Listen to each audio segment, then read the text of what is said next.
صدر مجلس ڈاکٹر محمد عارف خان صاحب، میں انہیں اپنا بڑا بھائی تصور کرتا ہوں، اور ڈاکٹر محمد رفیع الدین ہم دونوں کی تحقیق کا موضوع رہی ہیں۔ تحقیق کا ایک تو مقصد یہ ہوتا ہے کہ ہم کسی ایک موضوع کو لے کے تو اس پہ 400 صفحوں کا ایک مقالہ لکھ لیتے ہیں، اس پہ ہمیں ڈگری ایوارڈ ہو جاتی ہے۔ لیکن ڈاکٹر رفیع الدین کا کمال یہ ہے کہ ان کی جو تھاٹ ہے اور ان کی جو فکر ہے وہ زندگیوں کو بدلنے کا اس کے اندر ایک جوہر موجود ہے۔ تو ڈاکٹر صاحب نے ہمیں بدلا ہے، اور ڈاکٹر پروفیسر عبدالرؤف رفیقی صاحب، یہ کریڈٹ ان کو جاتا ہے کہ پہلی بار یہ ایک آئیڈیا عارف صاحب کے ساتھ مشاورت سے ان کے ذہن میں آیا کہ اس اکیڈمی کو جن لوگوں کی رہنمائی حاصل رہی ان کو فراموش کرنے میں ہم نے تاخیر نہیں کی، ان کے نام کو اور ان کے کام کو سامنے آنا چاہیے۔ اور آج کا جو یہ سیمینار ہے یہ سلسلے کی ایک کڑی ہے کہ جو بانی ڈائریکٹر تھے اقبال اکیڈمی کے، اور بدقسمتی یہ ہے کہ ان کے نام اور کام سے کم لوگ آگاہ ہیں۔ ہم نے ڈاکٹریٹ کیا، اور ڈاکٹر صاحب کی جو اقبال شناسی ہے وہ میرے ڈاکٹریٹ کا موضوع ہے۔ تو آج جب ہم اپنے جو صاحب علم لوگ ہیں، جو علمی مجالس ہیں، ان میں جب ہم کہتے ہیں کہ ہمارا جو ڈاکٹریٹ ہے وہ ہم محمد رفیع الدین پہ ہے، تو وہ کہتے ہیں کہ جی ڈاکٹر رفیع الدین ہاشمی پہ۔ تو ہاشمی صاحب آج کے ہمارے اقبال شناس ہیں، لیکن ڈاکٹر محمد رفیع الدین ان سے پہلے اپنا کام کر کے جا چکے ہیں، اور ڈاکٹر رفیع الدین ہاشمی صاحب آج بھی جو اقبالیات کی جو اس پہ جو بھی پیش رفت ہو رہی ہے اس پہ ایک گہری نظر رکھے ہوئے ہیں، اور ان کا کام جو ہے وہ سامنے آتا رہتا ہے۔ تو ڈاکٹر افسار صاحب ہیں، اخوند زادہ صاحب ہیں، ڈاکٹر رفیق صاحب ہیں، اور میرے باقی دوست ہیں۔ میں شکر گزار ہوں کہ مجھے موقع دیا جا رہا ہے۔ اقبال اور رفیع الدین کا میں ایک طالب علم ہوں، اور شاید جتنی بھی زندگی باقی ہے میں ان کو ایکسپلور کرتا رہوں گا، اور یہ بھی کوشش ہوگی کہ جتنی میری ذہنی استعداد ہے تو اس حوالے سے میں لوگوں کو بتاتا رہوں کہ ڈاکٹر محمد رفیع الدین کیا تھے، اور ایک انٹلیکچوئل کی حیثیت سے اقبال، اسلام اور پاکستان کے ایک بہت بڑے مفکر کی حیثیت سے ان کی کنٹریبیوشن کیا ہے۔ تو چونکہ ڈاکٹر صاحب میرا موضوع ہے اور میرا جو ڈاکٹریٹ کا تھیسس ہے وہ شائع ہو چکا ہے، تو میں نے کوشش کی ہے کہ بہت فوکس رہوں، اور ڈاکٹر صاحب کا ایک مختصر سا تعارف جو ہے میں اس اہل علم کی مجلس کے سامنے پیش کر ضرور۔ سبحان اللہ۔ بہت مختصر لفظوں میں یہ میں نے لکھا ہے، جہاں آپ سمجھیں کہ میں اپنے ٹریک سے گرو ہو رہا ہوں تو آپ برائے کرم یہ گستاخی ہم نہیں کر سکتے، فیصلہ آپ نے خود ہی کرنا۔ صدر نے صدارتی فرمان جاری کیا۔ علامہ اقبال کے بعد فکر اسلامی کی تحریک کو آگے بڑھانے میں جن شخصیات نے نمایاں کردار ادا کیا، انہی میں سے ایک اہم نام ڈاکٹر محمد رفیع الدین کا بھی ہے، جنہوں نے اسلامی مستقبلیات، یہ آج یہاں بات ہو رہی ہے نا فیوچرسٹک اسٹڈیز کی، تو ڈاکٹر رفیع الدین تو بہت پہلے آئیڈیالوجی آف دی فیوچر لکھ چکے ہیں۔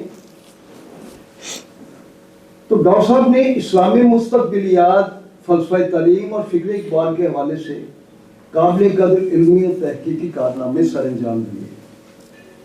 ڈاکٹر رفیع الدین جموں میں پیدا ہوئے، ان کے والد کا نام فقیر اللہ تھا،